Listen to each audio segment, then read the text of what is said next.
Assalamualaikum warahmatullahi wabarakatuh. Alhamdulillah wassalatu wassalamu ala Rasulillah wa ala alihi wa sahbihi wa man wala amma ba'd.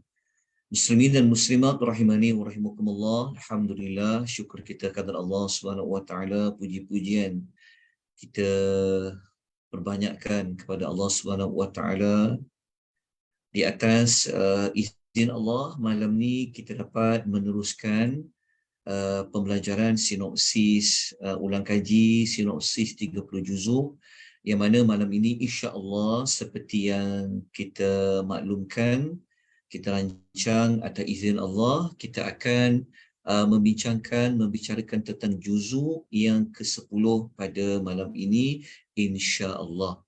Jadi tuan-tuan dan puan-puan rahimani wa rahimakumullah, bagi memudahkan ataupun lebih memberikan keberkesanan, tuan-tuan dan puan-puan diharap boleh merujuk kepada mushaf. Kalau ada mushaf, kalau ada Quran terjemahan, bolehlah tuan-tuan dan puan-puan siap sedia untuk membuka juzuk yang ke-10.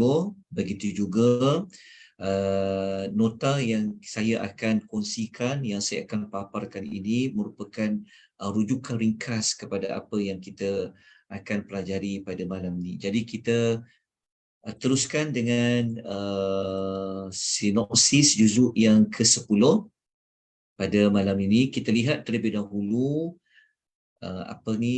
komposisi komposisi surah yang membentuk juzuk yang ke-10. Baik. Jadi kan saya sekejap untuk saya mencari mana juzuk yang ke-10 ya. Okey. Kita tengok juzuk yang ke-10. Alhamdulillah. Okey. Juzuk yang ke-10 merupakan surah yang membentuk juzuk yang ke-10, iaitu surah Al-Anfal dan juga surah Taubah. Tetapi surah Taubah bukan kesemua ayat.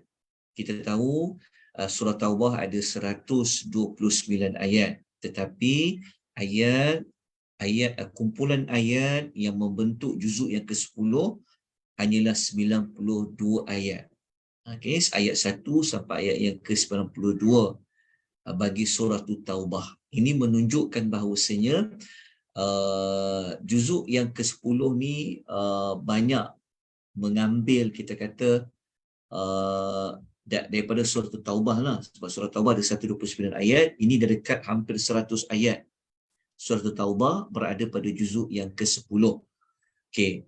Sebelum surah Taubah, ada beberapa ayat, baki lagi ayat dalam surah Al-Anfal, yang surah Al-Anfal ni ada 75 ayat. Maka malam ni kita ambil ayat 41 sehingga ayat nombor 75 surah Al-Anfal untuk kita bincangkan dari sudut segmen ayat-ayat dalam surah Al-Anfal yang membentuk juzuk yang ke-10.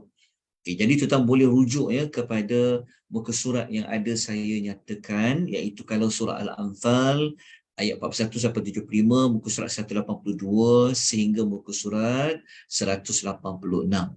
Okey, tuan-tuan tolong semak, dibimbangi saya tersalah ya memberikan maklumat, jadi tolong berikan pembetulan.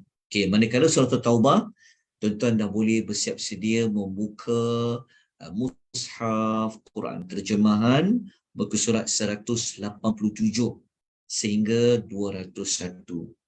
Okey, untuk lebih lagi memberikan keberkesanan pengisian kita setiap malam, kalau boleh tuan-tuan dah boleh baca dah pada waktu siang juzuk yang kita akan pelajari sebenarnya. Kalau macam esok malam, iaitu Rabu malam Khamis, kita akan lanjutkan dengan juzuk yang ke-11. Jadi tuan-tuan dah boleh baca dah. Siang tu dah boleh buka siap-siap muka surat yang merujuk kepada juzuk yang kita akan pelajari pada kelas malam. Okey. Jadi kita teruskan dengan segmen juzuk yang ke-10 surah Al-Anfal. Okey. Sebelum itu, hampir saya terlupa sebenarnya. Okey, sebelum kita mulakan dengan segmen bagi setiap dua surah tersebut, kita dapatkan dahulu pembuka dan penutup bagi juzuk yang ke-10. Okey.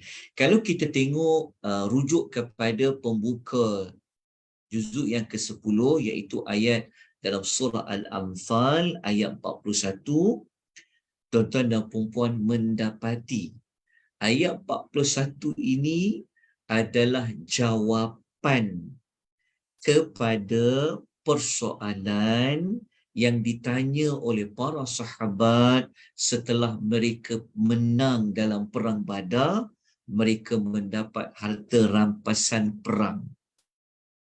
Okey, yang kita telah pun bicarakan pada juzuk yang ke-9 pada hari semalam.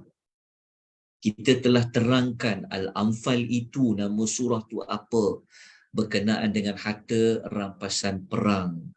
Harta tu dapat dalam perang mana daripada perang Badar. Perang Badar ni umat Islam menang. Okey.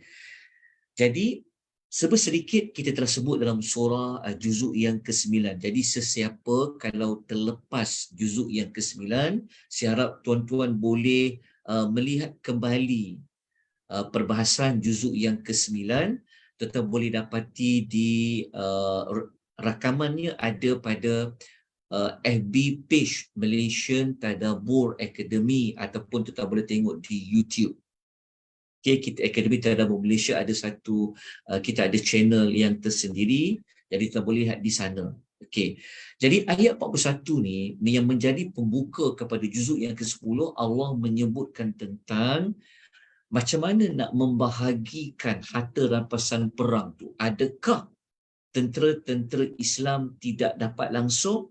Adakah semua menjadi hak Allah dan menjadi hak Rasul? Maklumat itu ada pada ayat yang ke-41. Pada ayat nombor 41.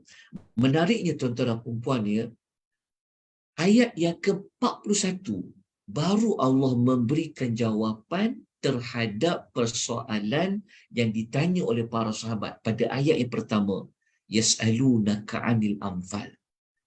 Cuba tuan-tuan kita fikirkan sejenak kan.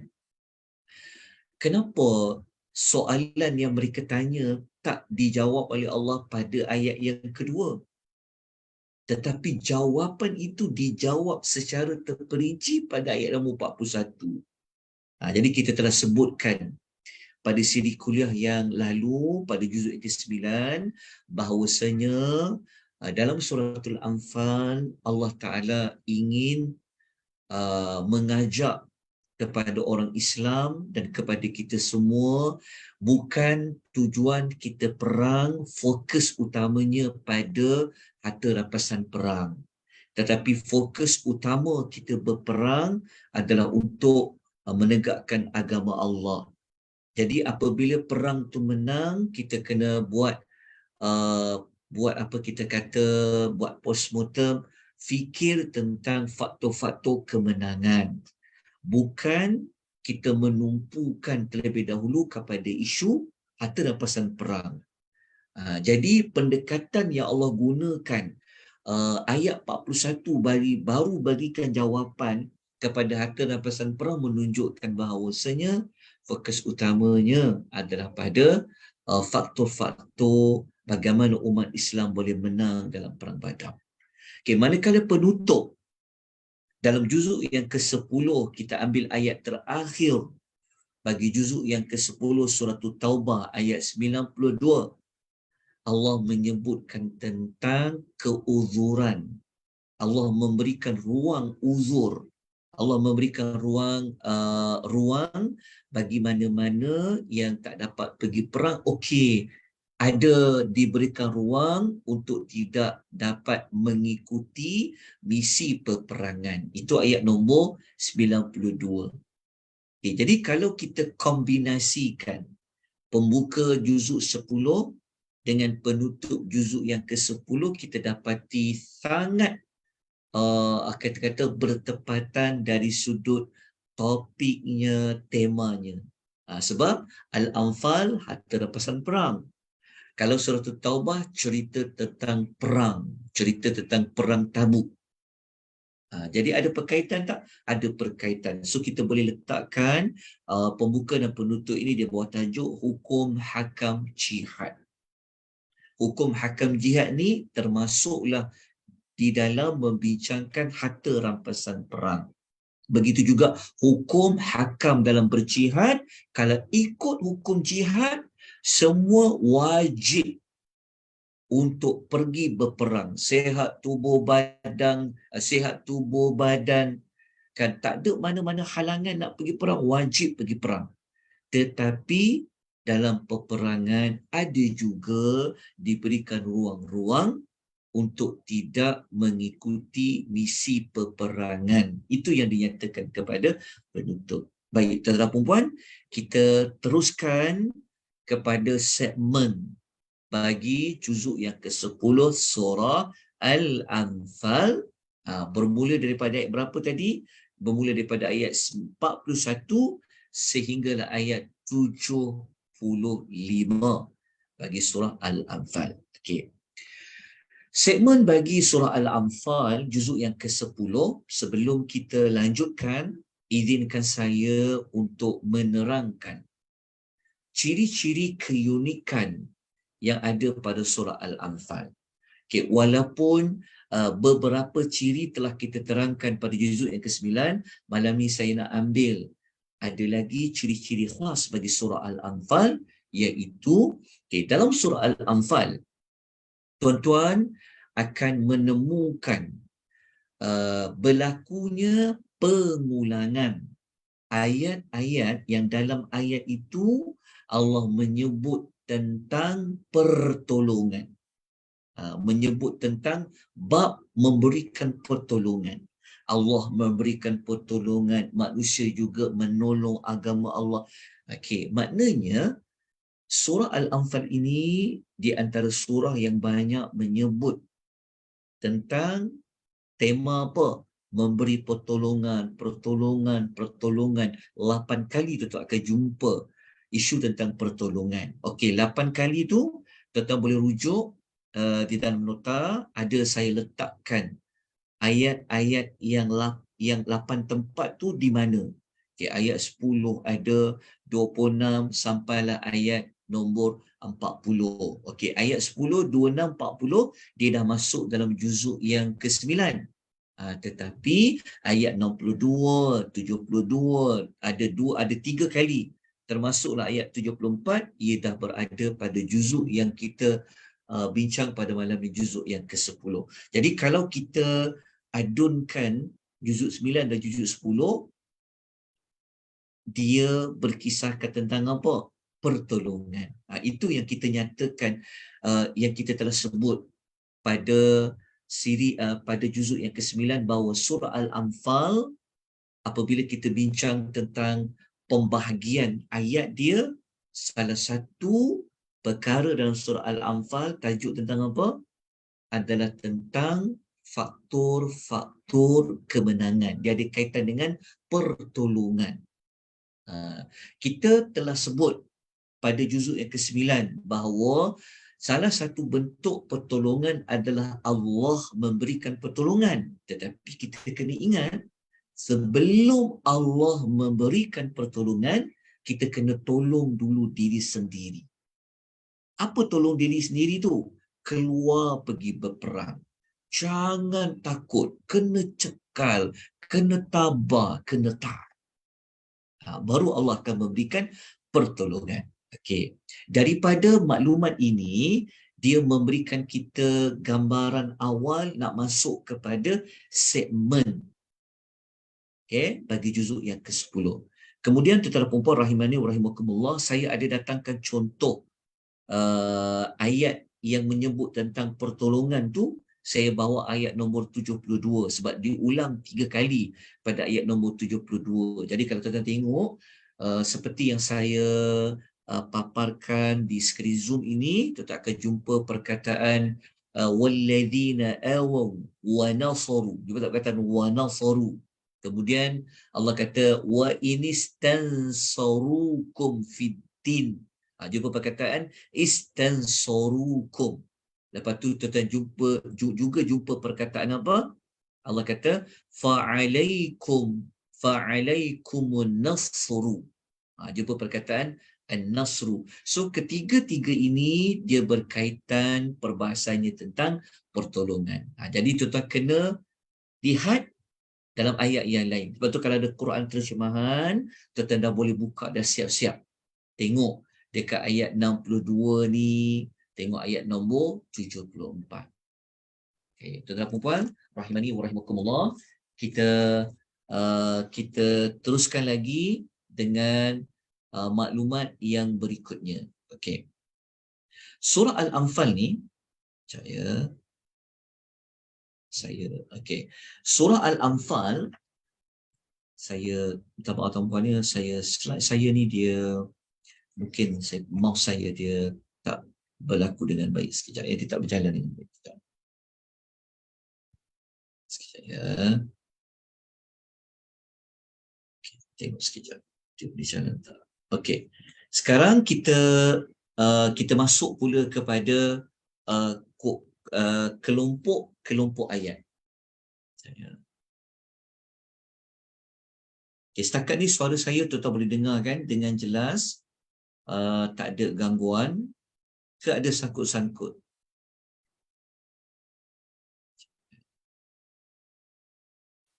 Okay, kita terus kepada pecahan ayat dalam surah Al-Anfal. Okey. Pecahan ayat yang tuan-tuan tengok yang saya paparkan ini sebenarnya pecahan ayat ini kita telah gunakan pada juzuk yang ke-9. Juzuk yang ke-9 kita gunakan, kita dah sebut maklumat ni. Cuma saya gunakan sebahagian daripada statement ini untuk dibawa pada juzuk yang ke-10. Kalau tuan-tuan tengok pada bahagian ayat 5 sampai 54 tu. Ayat 5 sampai ayat 54 dia dah masuk juzuk 9, dia dah masuk juzuk yang ke-10, yang mana kumpulan ayat 5 sampai 54 ini menceritakan tentang peristiwa perang Badar dan faktor-faktor kemenangan. Kita telah jelaskan pada juzuk yang ke-9 beberapa faktor yang menyumbang kepada kemenangan di dalam peperangan Badar.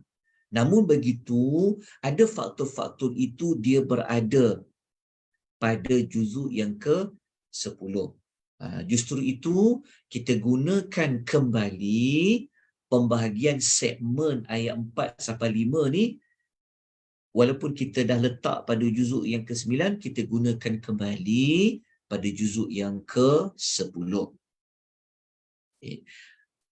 Dekat bahagian yang faktor-faktor kemenangan ni, tuan-tuan dan puan-puan, izinkan saya untuk menyebutkan dengan lebih lanjut bagaimana kita nak tahu secara jelas faktor-faktor kemenangan. Okey. Sekejap ya. Okey, kita lihat pada slide yang berikutnya. Sekejap.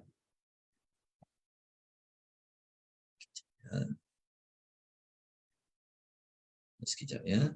Okey.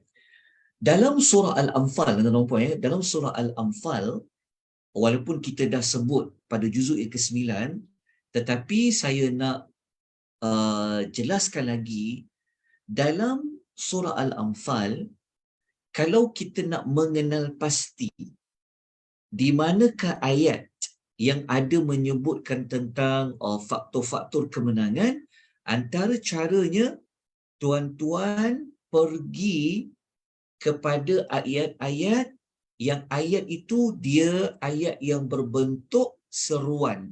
Ya ayyuhallazina amanu, ya ayyuhallazina amanu, ya ayyuhallazina amanu.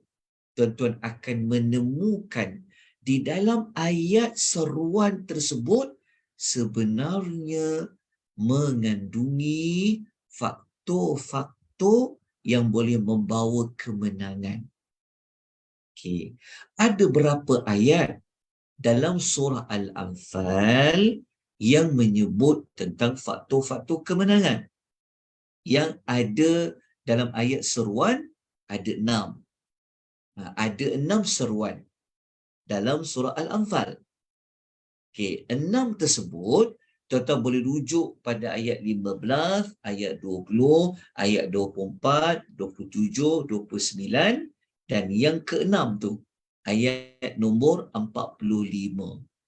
So ayat 45 ni dia dah termasuk dalam juzuk yang ke berapa?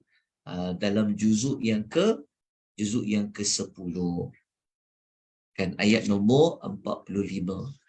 Okey, saya telah senaraikan keenam seruan tersebut di dalam nota. Jadi kalau tuan rujuk nak tahu maklumat keenam seruan ini, dalam seruan itu ada maklumat apa, okay, tuan jangan bimbang kerana dalam nota saya telah letakkan ringkasan dia. Okay, kalau tuan lihat ayat yang ke-15, tapi sebenarnya ayat 15 ni dia dah masuk pada juzuk yang ke-9. Saya tak mahu panjangkan perbincangan, tapi tuan boleh lihat ayat 15 ada ya ayyuhallazina amanu, ayat 20 ada ya ayyuhallazina amanu, ayat 24 pun ada ya ayyuhallazina amanu. Lepas tu kalau kita lihat pada ayat yang berikutnya, ayat 27 ada ya ayyuhallazina amanu, 29 ada, dan yang ke-6 tu, seruan yang ke-6 pada ayat nombor 45, tuan akan menemukan ayat yang Allah menyebut tentang ya ayyuhallazina amanu. Okey, pada ayat yang ke-45 Allah menyebutkan, selepas Allah memanggil wahai orang-orang beriman, Allah mengatakan idza laqitum fi'atan fathbutu wadhkurullaha katsira. Ayat nombor 40-45. Okey, ayat 45 ni dalam nota ni saya tak bawa sampai hujung lah. Hujungnya dia ada kalimah la'allakum tuflihun. Okey, ayat 45 kita mendapati Allah kata cara nak menang faktor kemenangan, hendaklah kamu teguh menghadapi musuh. Jangan gentar, jangan takut. Lawan, tetap lawan. Lepas tu dalam masa yang sama kena buat apa? Wadhkurullaha katsira. Ingat Allah banyak-banyak. Jadi itulah seruan yang ke-6 yang ada dalam surah Al-Anfal, yang ke-6 seruan ini, satu daripadanya berada juzuk yang ke-10, 5 daripadanya berada pada juzuk yang ke-9. Okey. Kemudian tuan-tuan dan puan rahimani wa rahimakumullah, kita lanjutkan lagi perincian yang ada pada ayat segmen pada ayat yang pada surah yang ke-10, surah Al-Anfal. Saya ada letakkan perincian lanjut dia. Jadi mari kita tengok sama-sama. Okey. Ayat nombor 42 dan 49 dia duduk dekat, kejap ya. Maaf tuan-puan, slide saya ni dia lambat bergerak. Saya pun sedang mencari apa sebab dia lambat bergerak. Okey, siapa-siapa yang boleh bantu saya untuk berikan saya punca dia. Kenapa ketika saya menggerakkan slide tu dia lambat. Dia lambat nak pergi, sedangkan kita memang nak kena merujuk kepada slide ni. Jadi saya bergantung penuh sebenarnya kepada slide ni. Okey, sekejap Okey.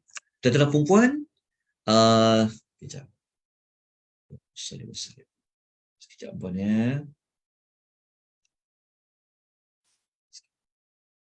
bagi saya sedikit waktu.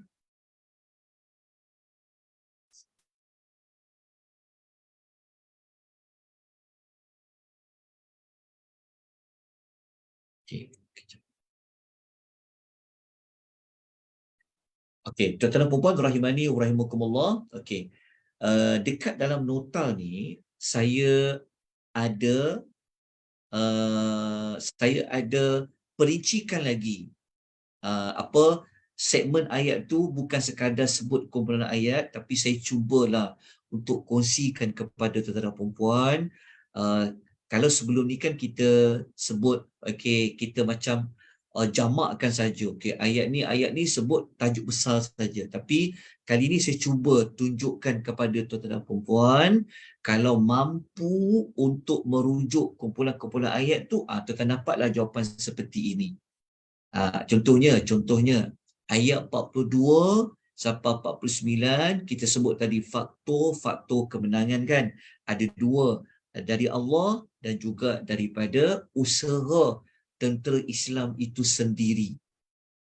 Kalau kita ringkaskan, kita ambil dua ni saja. Sekejap ya. Okay, kalau kita ringkaskan, dia mudahnya kita cerita ni sajalah. Kita mungkin cerita yang ini, cerita yang ini. Okey, selesai kan.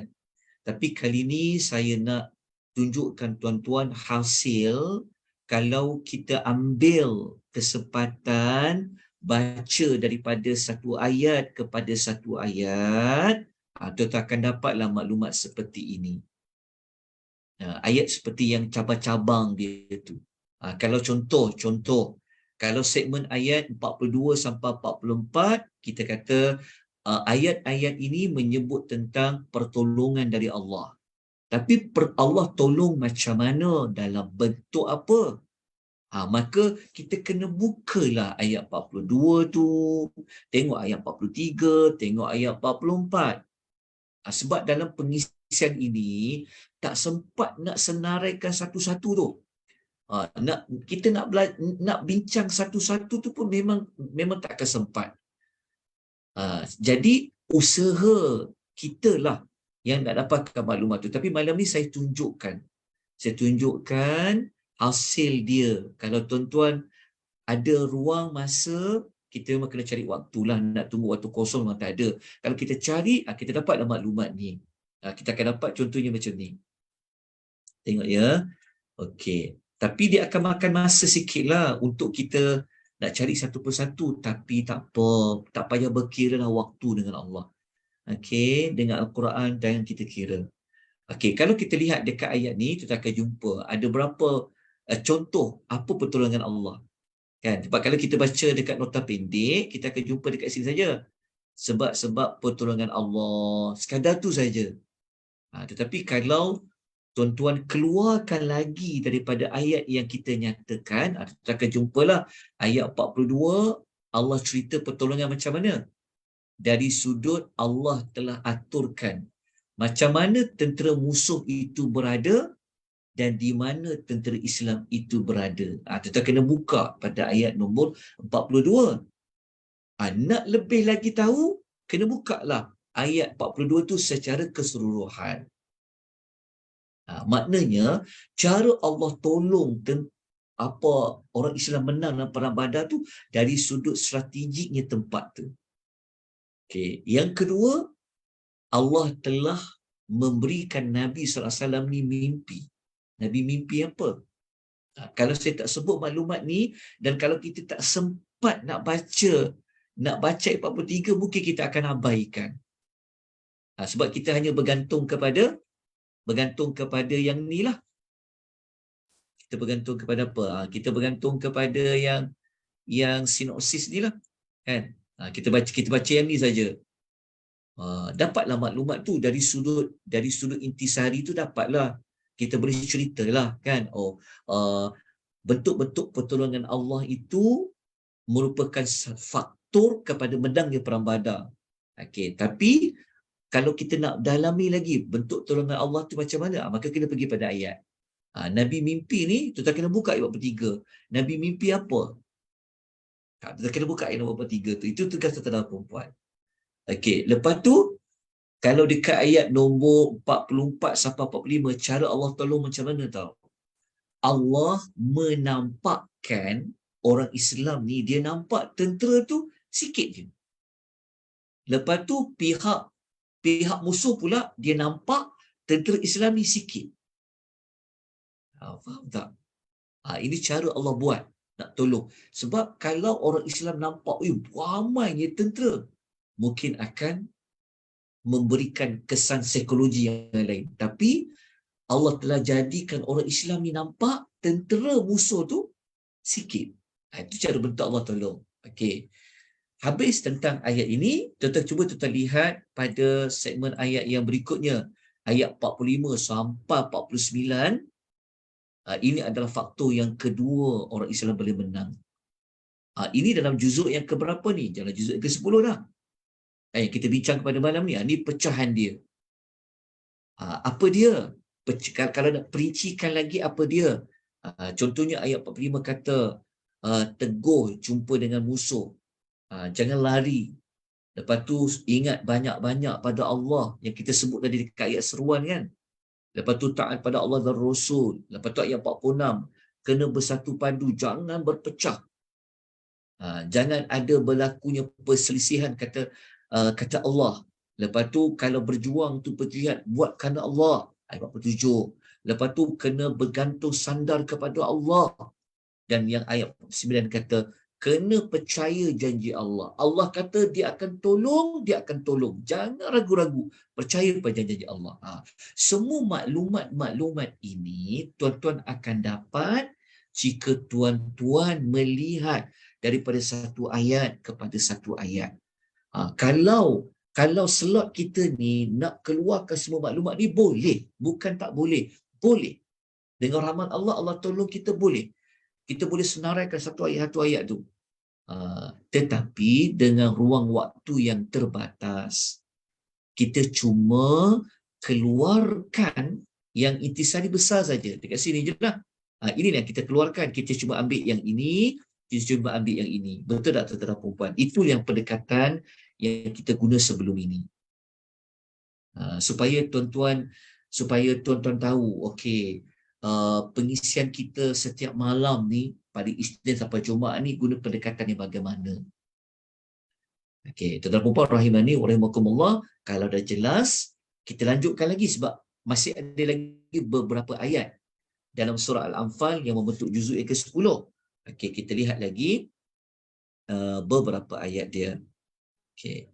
Kita lihat pada ayat nombor 47 sampai 48, dua ayat lah. Tapi ayat ni, kenapa saya paparkan? Saya nak menunjukkan bahawa sebenarnya bukan sekadar Allah mengatakan dari sudut kekuatan, tetapi Allah juga menerangkan apa kelemahan yang ada pada tentera musyrikin menyebabkan mereka itu telah kalah dalam perang Badar. Sebab semua orang tak sangka boleh menang. Orang kafir musyrikin ni dengan confirmnya dia kata memang boleh menang. Tapi rupanya tak menang. Dalam masa yang sama Allah nak memberikan pengajaran. Kenapa tentera musyrikin boleh kalah? Allah sebut pada ayat 47 sampai 48. Sombong, riak, berpaling dari jalan Allah, ikut syaitan. Okey, kita boleh baca pada ayat 47 dan 48. Okey. Tak habis lagi kalau kita baca lagi ayat 50 sampai 54. Ni dah nak masuk juga kepada hujung-hujung dah pada juzuk yang pada surah Al-Anfal. Allah menyebutkan manusia-manusia yang dia lawan Islam tu, dia lawan Rasul tu, berperang dengan orang yang beriman ini, dia dijanjikan kebinasaan. Bukan sekadar dekat dunia, tetapi juga di hari akhirat. Kita tengok ayat 50 sampai ayat nombor 54.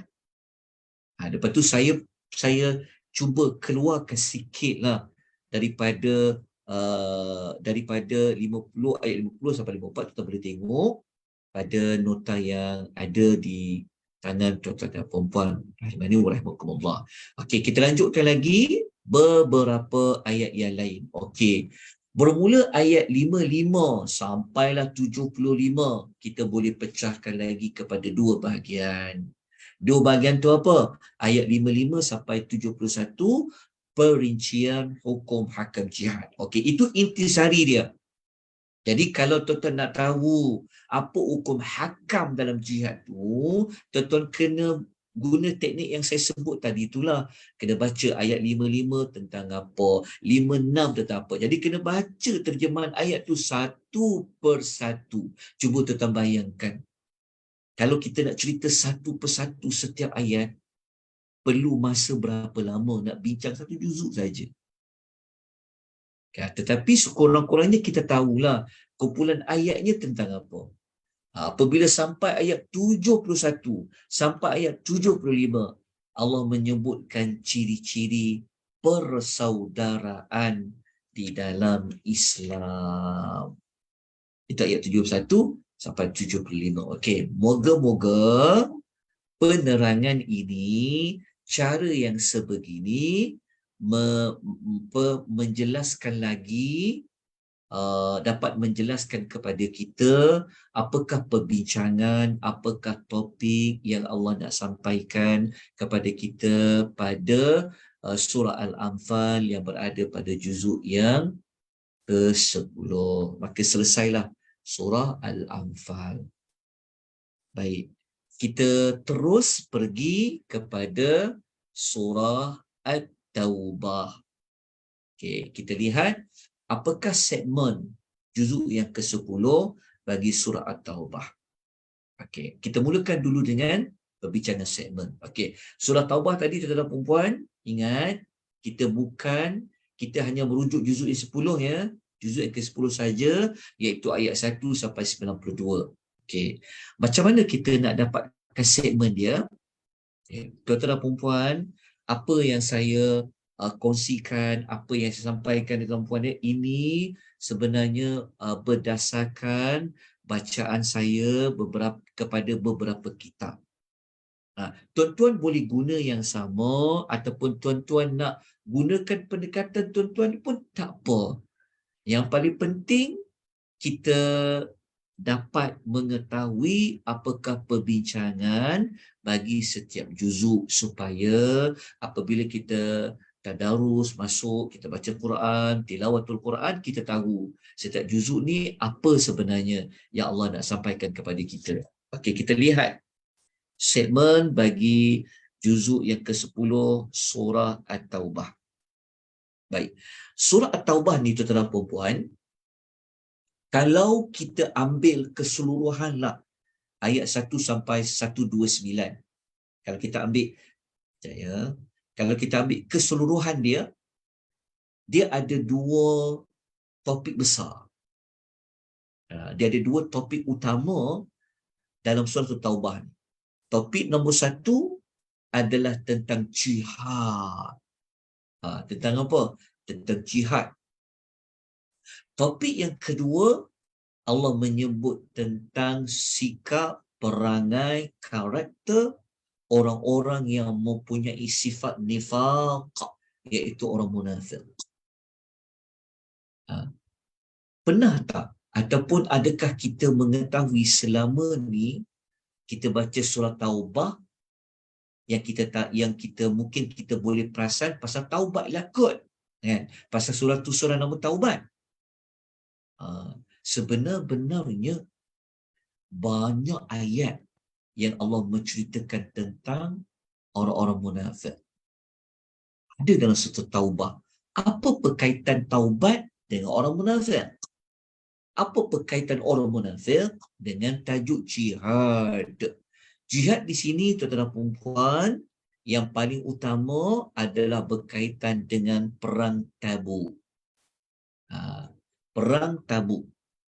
Perang Tabuk adalah perang yang sangat sukar, perang yang akhir yang diikuti oleh orang-orang Islam bersama dengan Nabi sallallahu alaihi wasallam. Itu tentang dua topik utama. Okey. Kalau kita pecahkan ayat-ayat, kelompok-kelompok ayat, kumpulan-kumpulan ayat, boleh kita pecahkan seperti ini. Kita pecahkan contohnya ayat 1 sampai 28.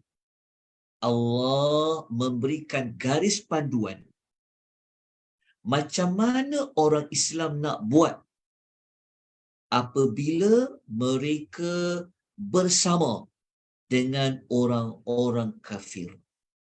Sedangkan kita tahu surah At-Taubah ni tuan-puan ya, adalah surah yang akhir-akhir Allah turunkan kepada Nabi. Dan semua orang tahu surah ni tak ada bismillah. Kan? Selalu kita dengar kata surah ni cerita tentang perang. Sebab tu tak ada bismillahirrahmanirrahim. Sebab Rahman Rahim ni pasal rahmat, pasal kasih sayang. Okay, itu salah satu pendapat. Dan surah Taubah ni adalah surah, maksudnya surah menjadi kata pemutus. Macam mana nak buat orang kafir ni? Macam mana orang Islam nak buat macam mana nak berhadapan dengan orang Islam? Maka surah Taubah memberikan garis panduan. Ada pada ayat nombor 1 sampai ayat nombor 28. Okey, dalam nota yang bab ini saya tak pecah-pecahkan dia seperti yang surah Al-Anfal tadi. Tuan-tuan kena dapatkan ayat 1 tentang apa, 2 tentang apa, pecahan dia.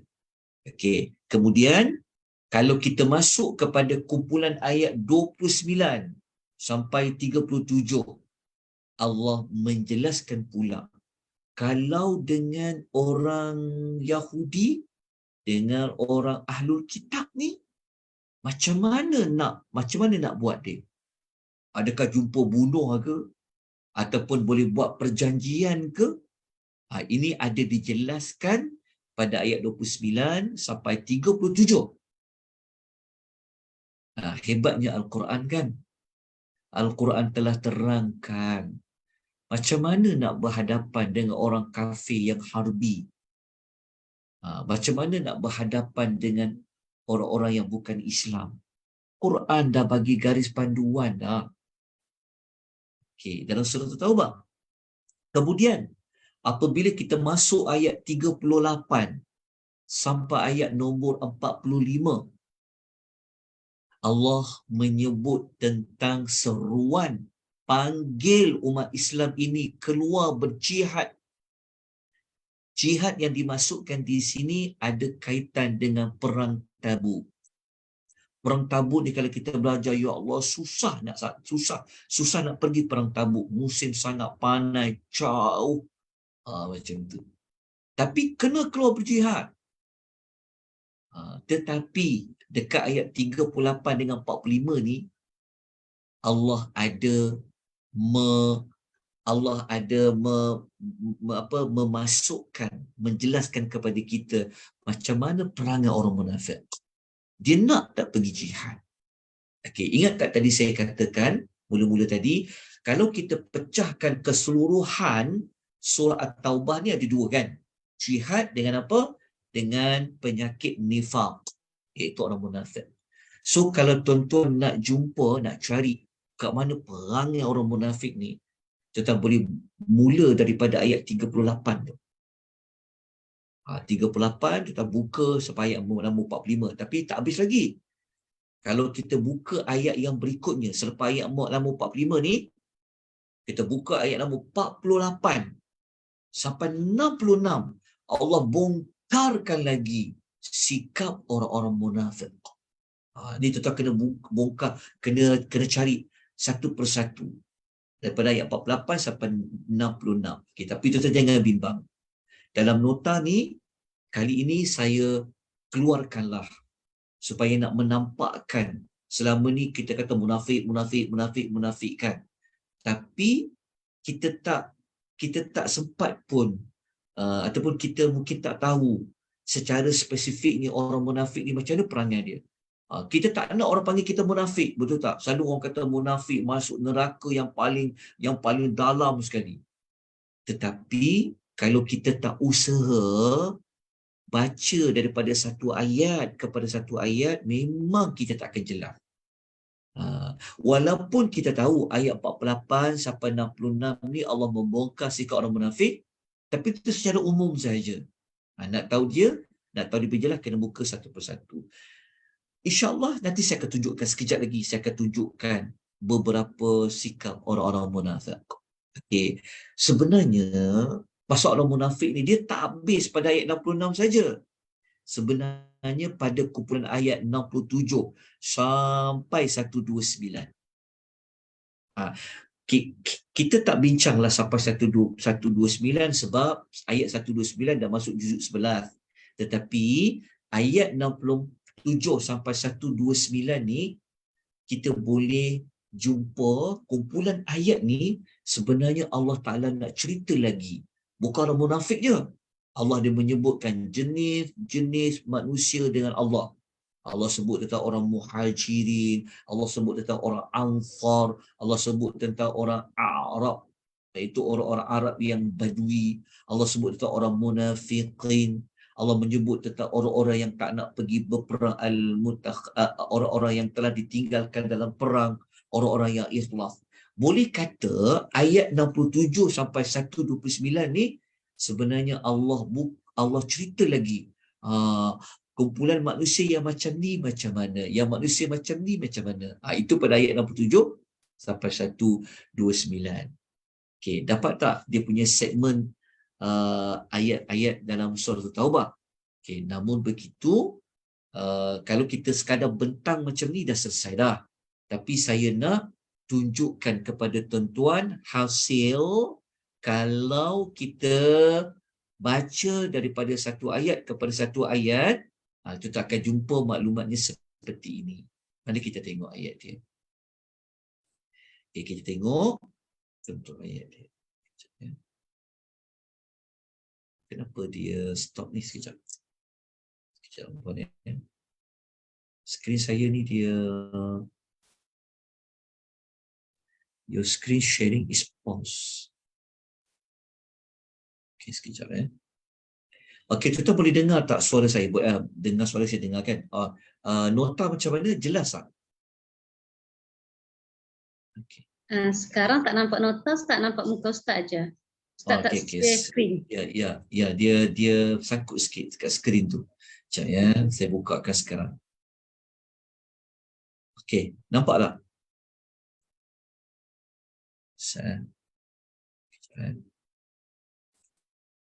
Sekejap, tengah loading Ustaz. Dia loading. Okey, kejap dia tengah loading. Allahumma salli wa sallim ala dia. Kejap bagi saya sedikit waktu tuan perempuan. Dugaannya banyak halangan-halangannya. Sekejap. Okey, saya stop sekejap. Okay. Sambil-sambil tu tuan-tuan ada nota kan? Kita boleh lihat dia nota secara soft copy. Sekejap saya tunjukkan. Bismillah, Allahumma salli wa sallim ala nabiyyina Muhammad. Rabbi yassir wa la tu'assir. Okay. Ya Allah, pemudahkanlah pembelajaran kami pada malam ini. Sekejap saya tunjukkan. Sekejap. Okay. Sekarang nampak tak? Nampak tak sekarang? Loading lagi Ustaz. Oh, dia tengah loading. Oh, your screen share is loading. Okey, nampak dah. Dah nampak dia, kenapa dia loading Berat sangat ke macam mana? Okey, siapa-siapa yang ada ilmu dalam bab-bab seperti ini tolong bantu saya Saya jadi unsing saya sebenarnya. Sebab dia mengganggu pengisian kita. Sebab dia makan masa kan, kita apa, betul juga kan, tapi kita kena cari solusi dia.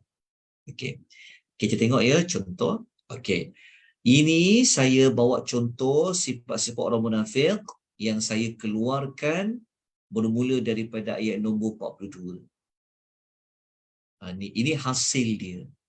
Kalau kita keluarkan, kita akan jumpa maklumat seperti ini. Tapi kena bacalah satu ayat, lepas tu kita kena buat ringkasan dia. Tak apa, kita semua ini adalah amal soleh kita, kan? Moga-moga Allah bagi kita rahmat. Okey, tengok dekat sini. Okey, contoh ayat 42 kata sifat orang munafik ni kalau dia perang, dia bukan fikir akhirat, dia bukan fikir dapat redha Allah. Yang dia fikir apa? Janji ada kepentingan dunia. Dia fikir, apa pun dia buat, dia fikir kepentingan duniawi. Ayat 42. Cuba tuan baca dekat ayat nombor 42. Tuan akan jumpa maklumat itu secara lebih jelas lagi. Sebab dalam nota ni saya hanya letakkan intisari sahaja. Tuan boleh tengok dekat muka surat 182. Lepas tu ayat nombor 43 dan ayat nombor 49.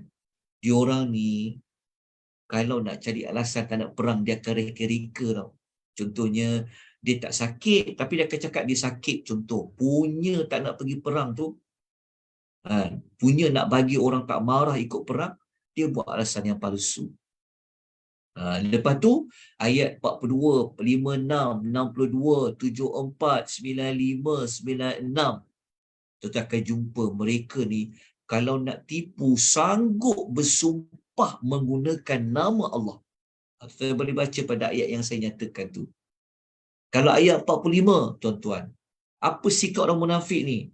Dia memang ragu-ragu Islam ni dan janji-janji Allah, terutama dalam bab perang. Mereka ragu. Lepas tu ayat 46, mereka ni sebenarnya memang rohani, jasmani, memang tak nak pergi perang pun. Lepas tu ayat 47, 49 dan 81, bukan sekadar jahat macam tuan-puan, mereka suka laga-lagakan orang. Dia suka hasut. Dia suka buat provokasi. Cuba tuan baca ayat 47, 49 dan 81. Kemudian ada lagi. Ini yang ni saya tunjukkanlah hasil daripada kalau kita baca satu persatu, kita boleh keluar maklumat banyak lagi. Di ayat 50 sampai 52, Tuhan kata mereka ni memang tunggu-tunggu je. Maksudnya mereka ni tunggu bilalah orang Islam ni nak mati, bila Muhammad ni nak mati. Dia suka, kalau kalah perang dia pun suka, dia pun tunggu berita. Menang tak menang, menang tak menang. Dia pun suka kalau orang beriman ni binasa. Baca 50 dan 52. Lepas tu mereka ni juga tak suka nak infak di jalan Allah, fi sabilillah. Mereka tak suka. Mereka solat malas, mereka malas nak solat. Mereka takut pergi perang.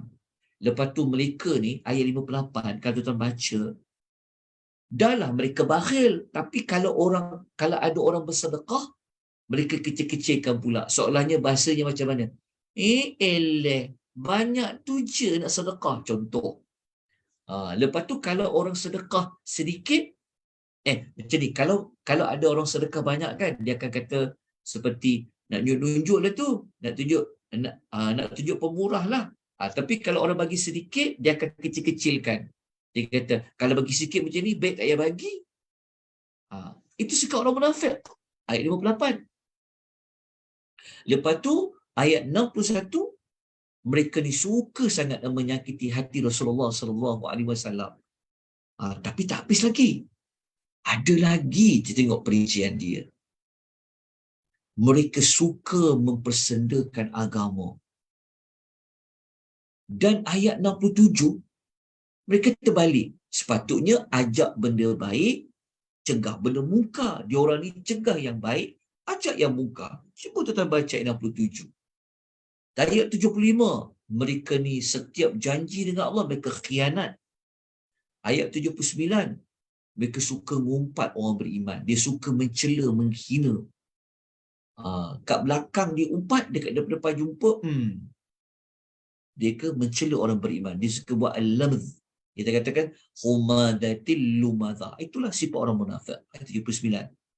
Lepas tu nombor 81. Mereka ni kalau dapat excuse tak pergi perang, happy sangat dia orang ni. Ayat nombor 81. Lepas tu pula ayat nombor 86. Mereka akan cari alasan. Macam mana tak nak pergi perang ni? Okey, jelas tuan-tuan sampai ayat nombor 86. Okey, setakat ni tuan-tuan dapat ikuti, dan tuan-tuan nampak kan kalau kita ada usaha lebih sikit, keluarkan maklumat daripada ayat tu, inilah hasil dia. Bukan saya kata saya buat terbaik, tidak. Wallahi tidak ada niat macam tu. Saya nak tunjukkan bahawa tuan-tuan perempuan, kalau kita rajin sikit, dapatlah panjang macam ni. Tapi kalau nak belajar, keluarkan isi macam ni, ayat-ayat dia memang habis waktu tu dengan cerita bab ni saja. Jadi tak sempat kita nak cerita, kita nak cover 30 juzuk tu. Tapi moga-moga ini menjadi satu permulaan untuk kita semakin rajin untuk membaca satu ayat kepada satu ayat. Sebab apa tuan-puan? Sebab selama ni kita khatam baca ayat Quran, betul tak? Tapi siapa yang dia khatam baca ayat-ayat. Cuba angkat tangan. Siapa boleh bagi tahu? Siapa yang dia dah khatam baca terjemahan ayat? Saya orang pertama yang akan kata ya, saya belum lagi. Tapi dalam usahalah duk baca satu terjemahan tu, itu yang kita dapat keluarkan sikit-sikit lah maklumat berdasarkan segmen bagi setiap surah. Semoga-moga biarlah dalam hidup ni sekali, biarlah sempat khatam terjemahan. Cuba apa kata tahun ni lepas bulan Ramadan kita boleh khatam baca ayat Quran.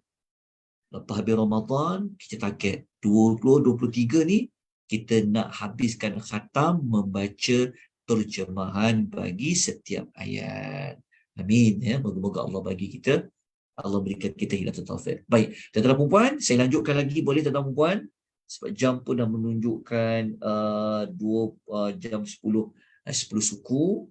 Saya tengok tuan-tuan tak berganjak. Saya teruskan lagi boleh tak puan? Kita habiskan juzuk yang ke-10 pada malam ni. Okey. Boleh Ustaz. Boleh, alhamdulillah. Baik, kita terus pergi kepada membincangkan nama surah. Okey, seperti yang saya katakan dalam pembelajaran ini kita bukan nak bincang segmen saja, tapi kita nak masukkan juga perbincangan nama surah dan tujuan surah. Okey, surah Taubah saya tak perlu cerita panjang sebab semua orang tahu sebut Taubah, semua orang tahu pasal taubat. Tapi kenapa dengan taubat tu? Yang pertama, surah yang paling banyak menyebut tentang taubat, pintu taubat, orang bertaubat adalah surah Taubah lah. Kan? Okey, kita perincikan lagi. Okey, surah Taubah adalah surah yang paling banyak menyebut tentang manusia yang bertaubat. Manusia yang diajak untuk bertaubat. Surah Taubah ada 7 tempat di dalam Al-Quran yang Allah memaparkan manusia ni dia bertaubat, orang ni diajak bertaubat. Ada 7 tempat. 7 tempat tu di mana? Okey, saya dah letakkan di dalam nota itu. Okey, siapa dia manusia yang Allah ajak dia bertaubat? Dia kena bertaubat. Dia bertaubat. Yang pertama, orang Arab musyrikin. Tuan bayangkan, walaupun macam-macam orang Arab musyrikin dah buat kepada siapa? Kepada Rasulullah sallallahu alaihi wasallam, kan, nak ancam bunuhlah, pernah membunuhlah, tetapi Islam tetap memberikan ruang kepada mereka bertaubat.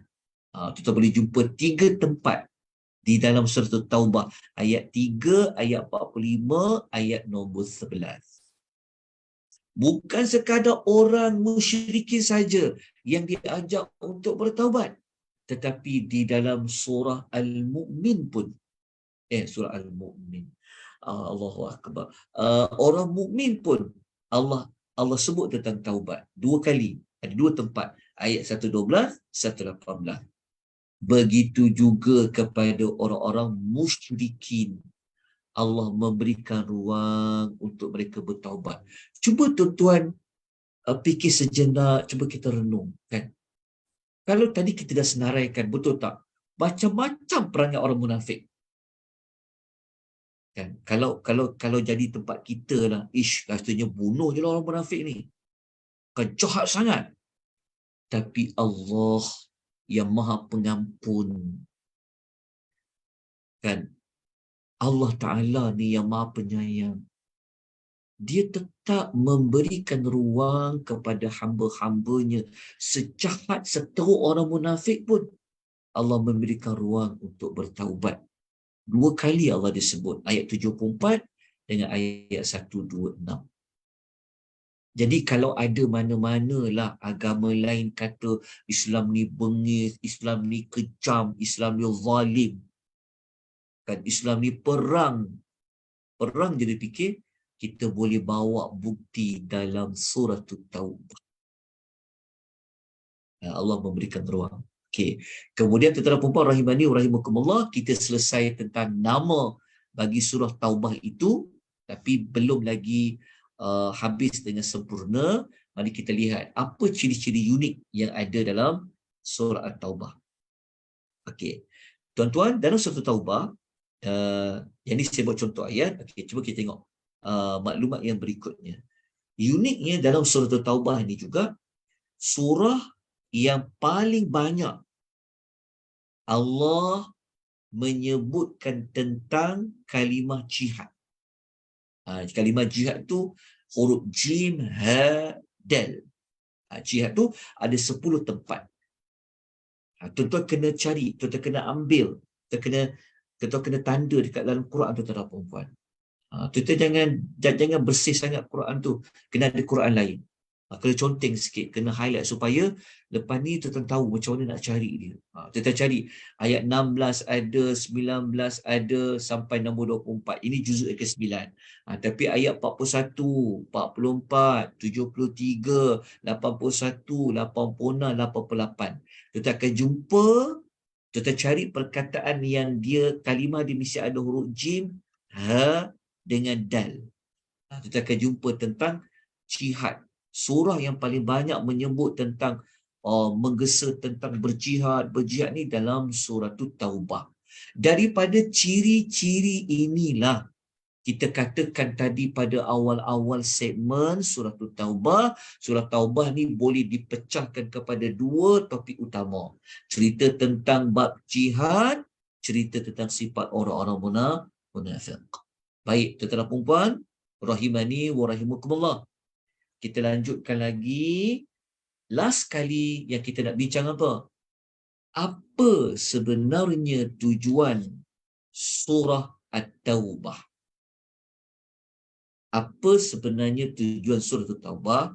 Berdasarkan kajian Dr. Ali Hassan Arfan dalam buku Dilalatul Asma'i Suwaril Quraniyah, beliau mengatakan surah Taubah ini boleh kita simpulkan ia sebenarnya mengajak kepada siapa yang dengar surah Taubah, yang baca surah Taubah, yang dia faham surah Taubah, Allah mengajak manusia supaya bertaubat. Nama pun Taubah, penyebutan taubat banyak diulang dalam surah Taubah.